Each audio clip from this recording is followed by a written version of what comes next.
Listen, man, how y'all feeling? Listen, how y'all feeling? Listen, I hope everybody is blessed. Listen, man, I just got finished doing an amazing workout, man. That's why, like I said, I'm sweaty, but it is what it is, right? Like, I've been harping on this word, like, God has planted this seed in me for a while. And I ain't gonna lie, like, I've been disobedient by not putting out the message God has been wanting me to put out.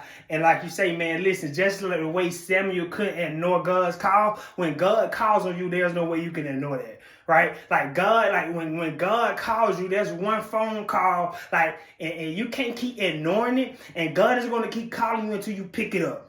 Right? That's one phone call you can't ignore. Like, and he's going to keep calling you the same way he kept calling Samuel. Right? Every time Samuel go lay down, and God kept calling him until he got it. Right? And I'm telling you, like, God kept giving me that message. Like, it kept bothering me. It kept being in my spirit. And like, it's not going to stop bothering me until I get it out. Right? God is saying, I ain't going to let you rest upon that situation until you be obedient. Right? And so it's some things right now that has been harping on you, that God has been tugging on you about, whether it's that starting a business, whether it's that doing a PowerPoint, whether it's that going back to school, whether it's that getting right with a spouse, whatever it is, like, God is harping on you. God is telling you to go get it done. Right? And he's not going to stop bothering you until you go get until you go get the thing that he wants you to get done, until it gets done. Right, I want you to know that's not just you being like being smart, or you just knowing like something going on. Like, no, that is God tugging on your spirit and say, listen, son, listen, daughter, I need for you to get this done. And listen, I'm not gonna stop bothering you about it until it happens. Right? Right, and I just had to get it off my heart, man. But I came here today, y'all, to tell you, write this down. I need you to write this down. That nothing happens on accident. Let God work. We're going to sit on that for a minute.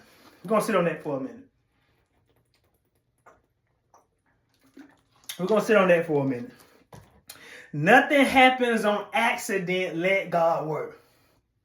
I want you to know that everything in your life is not happening on accident. Because God is a very intentional God. Like, God was very intentional when he gave Noah the instructions for building the ark. God was very intentional when he gave Abraham the vision, when he told him to leave his father's household, his country, into the land I will show you. Like, God is very intentional when he had Joseph to go through the things he went through for him to become king. Listen, God was very intentional when he made Saul king. God was very intentional when he made Samuel king. I want you to understand, nothing happens on accident. Let God work. Right? And I know sometimes we might feel like, man, things are just happen by happenstance or as a coincidence. No, man, literally, that is God working. And watch this, though. When God is working, we have to be willing to get out of the way.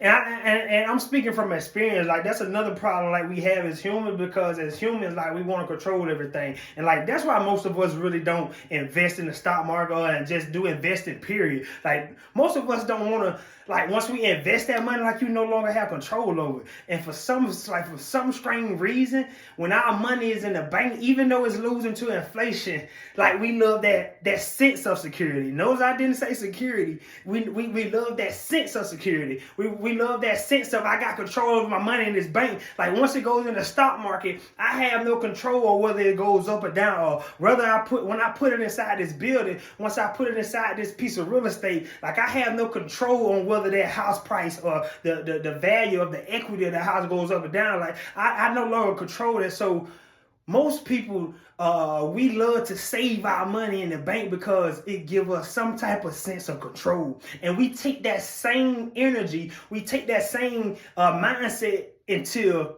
the spiritual world, until building our relationship with God. We take that same mindset until, and I'm telling you, if you really want to be successful, if you really want to see and get the blessing that God has planned for your life, you will have to lose control. You will have to lose control and get out of the way. And watch this. It say God thoughts, his ways and his thoughts are higher than our thoughts. So therefore, like, God knows what he's doing. You don't have, God say, lean not on your own understanding. Right? And we read that and we see that and we preach about that and we harp on that, but we really don't live it. Because when God is doing something we don't understand, we try to understand it. If we don't understand it, we're going to put our hands on it and mess up what God is entirely trying to do. I'm going to say it again. God say lean not on your own understanding, but when we don't understand something, we will try to put our hands on it and then mess up what God is trying to do. Just because you don't understand it doesn't mean it's not the right thing for you to do. Just because you don't clearly see the pathway to what God is doing or whatever the situation is, like, doesn't mean like it's not for you. Get out of the way and let God go to work. Nothing happens on accident. Just let God work. It's not, listen, nowhere in the Bible say that you have to understand what God is doing. Nowhere it say that lean on your own understanding. Nowhere in the Bible it say that your thoughts and your ways are higher than God's ways. So why are you so dependent on what you got going on? Why are you so dependent on your ways and your thoughts? Why are you so confident in what you got going on instead of being confident in God? Right? I know you used to running your household. I know you used to telling your kids what to do. I know you used to running stuff. But listen, God is your daddy. And now he's telling you what to do, and you need to be obedient and listen. Because if you just listen, I promise you this. If you can just get out of the way and let God work, like, your life will go to a whole nother level. I guarantee you that. That's a guarantee of your money back. Right? That's a guarantee of your money back. But we have to get out of the way. And I say get out of the way, I mean completely get out of the way. Like, God don't need you to step in a little bit. He don't need you to step to the side a little bit. Like, God needs you to completely get out of the way. And watch God go to work. And watch miracles start happening. And watch blessings start pouring down. Like, E.T. did a sermon, like an amazing sermon about just us getting in order. Right? And God, and watch this. It was so good, man. He was just talking about that the blessings, like, nobody can say that God is not blessing them. Because God is steady raining down blessing. The problem is you're not in alignment for the... Come on, man. It's not that God is not raining down a blessing. It's not that God is not throwing down a blessing. The problem is you're not in alignment to receive the blessing. And it's like the blessings are raining down right here. Like, the blessings are here and you still over here. But until you get over here, you can never get the blessings. Until you get in full alignment, you can never get the blessings. But watch this. The whole time you're over here, you're missing out on the blessing that God started raining them down. Opportunities still pouring down. Miracles are still being pulled down. The problem is, it's not that God is not blessing you. It's not that God don't have miracles for you. It's not that God don't have the next level prepared for you. It's the fact that you're not in alignment. And so, like what we're going to talk about, right now, is going to be so critical, like, to you living a better life. Right? I promise you, man, like, once you get this tonight, or once you get this today, like, you're going to go to a whole new level if you follow the principle. And when this show up in your life now, you can say, okay, God, I might not understand what you're doing. I might not fully clearly see what you're doing. I might not get it, God. But God, I'm going to fully trust you, and I'm going to get out of the way because you said your thoughts and your ways are higher than mine. And you told me not to lean on my own understanding. So God, hey, like, okay, God, bet. This is what we're doing. So I watch it, y'all. So what we said was, nothing happens on accident. Let God work. So we're going to talk about how Saul became king and how Samuel transferred ownership to Saul. All right, we're going to talk about that, man, because, like, when I read that, I was like, man, I ain't never heard no, like, somebody probably preached on this, but I personally never heard a preacher talk about this and just broke this down. And I was like, man, this is so good. And watch this. I thank God for the download. I thank God for giving me that message. I thank God for planting that seed in me so I can deliver it to his people. Like I thank God for that, because it was so good, man. Me and my lady, like, we was reading this one night, and I say, oh my God, like, that is so good. Nothing happens on accident, right? That relationship, like that job, you getting fired, you getting put out your house, you buying a house, you getting that car, whatever. Listen, nothing happens on accident. And if you can develop that mindset, if you can say anytime you're going through a situation, whatever it may be, whether it's in your favor, not in your favor, whether you feel like it's in your favor, I need you to just remember this. Nothing happens on accident. Let God work. All right, man. So we're going to start in 1 Samuel chapter 9. We're going to start in 1 Samuel chapter 9, verse 3. We're going to start at verse 3, right? It say, now the donkeys belonging to Saul's father, Kish, were lost. And Kish said to his son Saul, take one of the servants with you and go look for the donkeys. So he passed through the hill country of Ephraim and through the area around Shalisha. But they did not find them. They went on into the district of Shalem, but the donkeys were not there. Then he passed through the territory of Benjamin, but they did not find them. So now Saul's father is sending them to go look for the donkeys, right? He told his son Saul, watch this is so good, y'all. I promise you're going to be good. I need you to just stick with me. I need you to stick with me. He's sending his son Saul and he told him to take one of the servants and go look for the donkeys because the donkeys is lost. And from the time, like, you would think, like, man, my donkeys are lost, or like, man, this is a bad thing. Like the donkeys are lost. We got to go find the donkeys, whatever. So, like, all of this is happening for a reason. Is a reason why the donkeys get lost. Is a reason why they went through Ephraim, Shalisha, and Benjamin, and Shalem, and did not find the donkey still. Right? They went through about 4 different cities and still did not find the donkeys. So watch this. When they reached the district of Zuph, Saul said to the servant who was with him, come, let's go back, or my father would stop thinking about the donkeys and start worrying about us. But the servant replied, look into this time. There's a man of God. He is highly respected, and everything he says come true. Let's go there now. Perhaps he will tell us the which way to take. So watch this, y'all. God, like, this is like, it's lining up. So I want you to, let's go back. So it's the reason why the donkeys got lost. It's the reason why they couldn't find them no matter where they went. There's a reason why Kish, Saul's father Kish, watch this. There's a reason why he told him to take his servant with him. Because watch this, y'all. I want you to understand something. Saul was prepared to go back because he was worried about his father stop worrying about the donkeys and start worrying about them. But the servant that Kish's father commanded him to take with him on the journey to go find the donkeys told Saul, no. Like, I know a man that's highly respected, a God that probably can tell us which way the donkeys are. I want you to listen. Everything is lining up. I want you to understand, like, none of this was on accident. Everything is intentional. Come on, man. Listen, I want you to walk with me. It's going to line up. I promise you this. If you can stick with me, I promise you it's going to line up.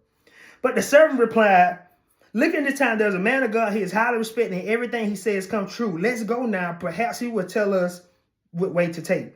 Saul said to his servant, if we go, what can we give the man? The food in our sacks is gone. We have no gift to the man of God. What do we have? The servant asked him again. Look, he said, I have a quarter shekel of silver. I will give it to the man. I will give it to the man of God that he would tell us what way to take. Formerly in Israel, if someone went to inquire God, they would say, come, let's go to the seer, because the prophet of today used to be called a seer, right?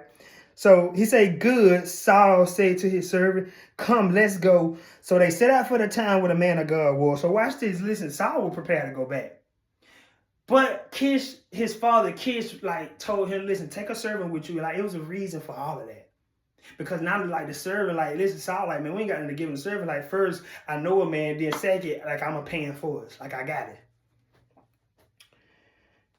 He said, as they were going up here to the town, they met some young woman coming out of the draw water, and they asked them, is the seer here? He is, they answered. He's ahead of you. Hurry now. He has just come to our town today, for the people have a sacrifice at the high place. As soon as you enter the town, you will find him before he goes up to the high place to eat. The people will not begin eating until he comes, because he must bless the sacrifice afterward. Those who are invited will eat. Go up now, you shall find him about this time. They went up to the town, and as they would enter it, there was Samuel. Come on, man. Come on, man. Come on, man. Listen, everything is lining up. Listen, I want you to understand something. Nothing happens on accident. Like, God want me to keep telling you that. Nothing happens on accident. Now, the day before Saul came, there was Samuel. They say, coming towards them on his way to the high place. Wow. Look how God lined that up. There was a reason why the donkeys were lost. There's a reason why Kish, Saul's father, told him to take a servant with him. There's a reason why, in that place, Saul was aligning. Like soon as they was coming up, they met Saul going up. It say, now the day before Saul came, the Lord had revealed this to Samuel. So this was already pre-planned, man. Come on, I want you to understand something. In 1 Samuel chapter 9, verse 15, it says, now the day before Saul came, the Lord had revealed this to Samuel. I want you to understand something. Like the relationship, like that business, the job, if you lost your job, like that's not an accident. Like, let God go to work. Like, if you had a flat tire somewhere and somebody miraculously bless you, like, that was not an accident. Like, let God go to work. Even though you might not understand it, listen, God is doing something in your life. It said, now the day before Saul came, the Lord had revealed this to Samuel. Listen, it was already pre-planned, y'all. See, if Samuel would have looked at the donkeys being lost as a bad thing, like God was meant for you to lose. Like, listen, God was meant for you to lose them donkeys. It was meant for you to lose that relationship. It was meant for you to lose that job. It was meant for you to lose that house. It was meant for you to lose that car. It was meant for you to lose that money. Why? Because God is setting you up for something.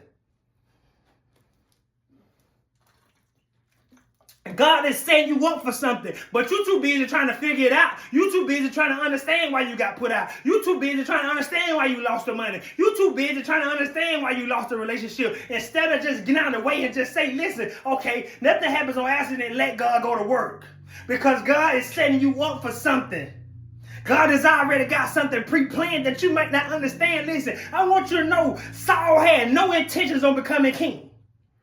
Come on, man. I'm talking right now, y'all. I need you to follow me because I'm talking right now. Saul had no intentions on becoming king. Saul had no intentions on becoming king. Saul didn't go to God and say, God, make me king. He didn't say that. He didn't say, I have a prophecy that I'm gonna be a king one day. No. God chose him for that purpose. But he had no idea what was being set up.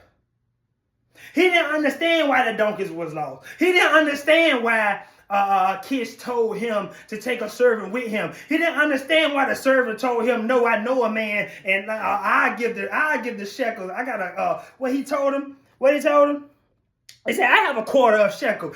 He didn't know the whole time God was setting him up to take on a position. And see, sometimes we will miss that blessing. We will miss what God is doing because we're too busy trying to understand it. We're too busy trying to figure everything out. We're too busy trying to make sure all our ducks in a row. We're too busy fighting with people instead of working with God. Come on, man. Imagine if Saul would have been trying to fight with the servant, telling him, no, we're going to go back. Imagine him going back and forth with the servant, trying to tell him to go back, and the servant telling him no, but he not understanding. It ain't the servant talking, that's God saying you. It wasn't the servant, it wasn't Kish, it wasn't the donkeys, it was God setting up a situation for you. And see, you too busy trying to fight with the people, you too busy arguing with your friend, you too busy arguing with your spouse, you too busy trying to work everything God and make sure everything good instead of letting God go to work.